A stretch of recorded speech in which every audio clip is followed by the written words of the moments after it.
30 shorts in 30 days? That. I'm gonna make 100 shorts in 30 days on a brand new channel to try and see if it can grow faster than my main one. Except there's gonna be no long form videos, no channel customization. I'm gonna be relying on hashtags, keywords, and tags to grow my shorts channel. Get ready for some weird analytics because what I learned is gonna completely change how you view shorts. I wanted to make sure that it was something that I could realistically upload multiple shorts a day, was in a niche that I knew could grow, was not related to my main channel in any way. The shorts were under 15 seconds long, and finally, it required little management time from me. I had no idea what this would be until one day I was petting my really cute, adorable kitten, and I realized, why not make them the stars? We know that cats are a view magnet, and these kittens are particularly cute. And when I started, all I was doing, I was just hitting record on my phone and uploading. There was no way that this shorts channel could pass up my main channel. First upload was on January 2nd, and no worries, I had a few more videos to upload that day, but each one had 0 views. Hardly the promise of views that I came to expect. It's okay, the next 4 should start getting good data.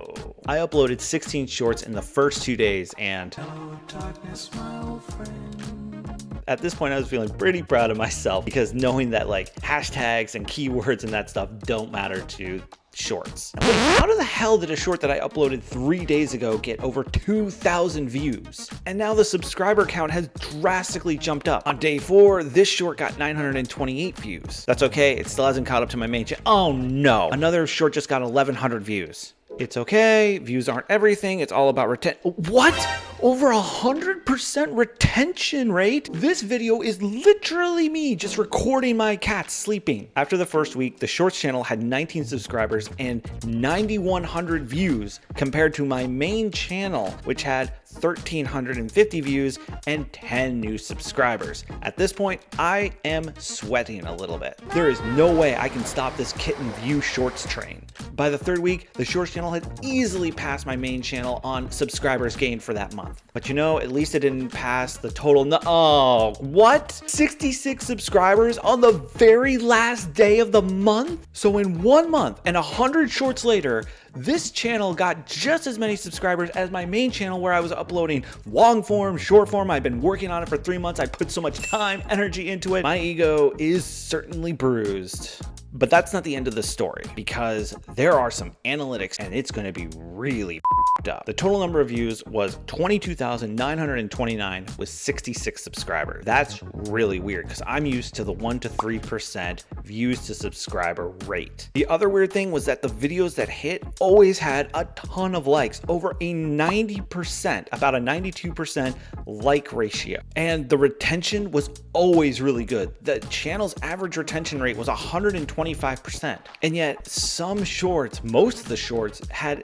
1 to 0 views. And the other weird thing was that the views from non-subscribers was 100%. And less than 2,000 of the views came from something other than the shorts feed, which makes me wonder, why aren't people subscribing? Why are some successful shorts being shelved? And why wasn't YouTube pushing the other shorts on this channel when there were so many strong analytics behind it? For some of these, I have no idea, but I have a few theories. But I think I know why people aren't subscribing, because I wasn't giving them a reason to. There was no call to action. There was no story or branding to make a connection with. Literally, imagining the viewer, they would just scroll through, see a cute kitten.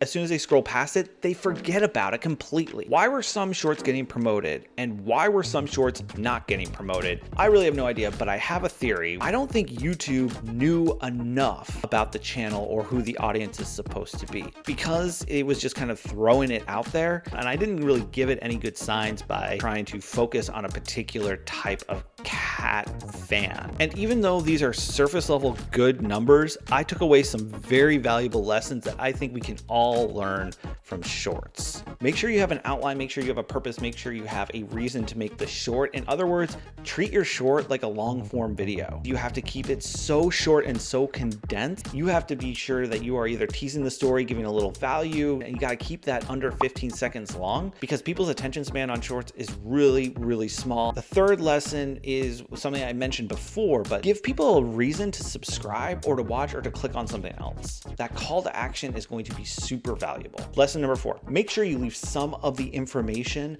out, especially if you are an entertainment or a tutorial type of channel. Because if you hit a little bit of the value and tease what is going to come up and where your audience can find it, they're going to be more likely to actually click on it. Fifth lesson is be sure to make a connection or tell your story or do something to make people feel a little more invested in what you're doing. Lesson 6, don't worry too much about hashtags or tags or keywords. I would say focus more on the purpose behind the short. Because of the way that the shorts algorithm seems to work, you're going to find that it's going to be hit or miss no matter what type of keywords you use. The 7th lesson is because so many of my shorts views were coming from the feed, I don't know if having a title is really going to be super important because I don't know how many people are searching for short. Now, you might want to optimize it for search and do stuff like that, and that could change it, but for the most part, don't stress out about titles because so many of the views are going to come from the feed. 8th lesson has to do with views you get from shorts. Because views happen when someone scrolls up and the moment they see your video, that counts as a short no matter how long or how short they're there for. I'm shifting my mindset to thinking of shorts as like empty calories. They're more like impressions than an actual view you get from a long form. And the 9th and final lesson I learned is that this is a huge and amazing opportunity for creators in order to get yourself out there and try and grow and to expand your reach. So definitely be posting shorts. But don't just take my experience from it. There is somebody who knows how to be the king of shorts, and that's Creative Explained. And you want to be sure that you mimic what he does in his shorts to keep that audience there for as long as possible. And you have to check out this video right up here to figure out how he did that.